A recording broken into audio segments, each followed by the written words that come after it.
Ratio ப்ரொபோர்ஷன்ல இருந்து நம்ம இன்னைக்கு ஒரு சம் பார்க்கலாம். என்ன கொடுத்திருக்காங்கன்னா a:b வந்து 1:2 னு கொடுத்திருக்காங்க. b:c வந்து 3:4 னு கொடுத்திருக்காங்க. c:d ன்றது 5:2 கொடுத்துட்டு a:b:c:d என்னடா கேக்குறாங்க. ஓகேவா? சோ இப்போ நம்ம என்ன பண்ண போறோம் அப்படினா நாலுக்கான ரேஷியோவை கண்டுபிடிக்க போறோம். a:b:c:d ஓகேவா?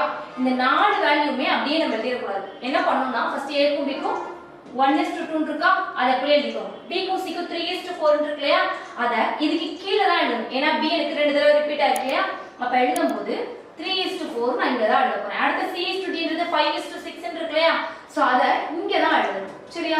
சோ இப்போ என்ன பண்ணனும் அப்படினா எம்டி ஸ்பேஸ் இருக்கு இல்லையா அது எல்லாத்தையுமே இங்க பக்கத்துல இருக்கிற வேல்யூவை தான் நம்ம போடணும். கீழ இருக்கிறது கிடையாது.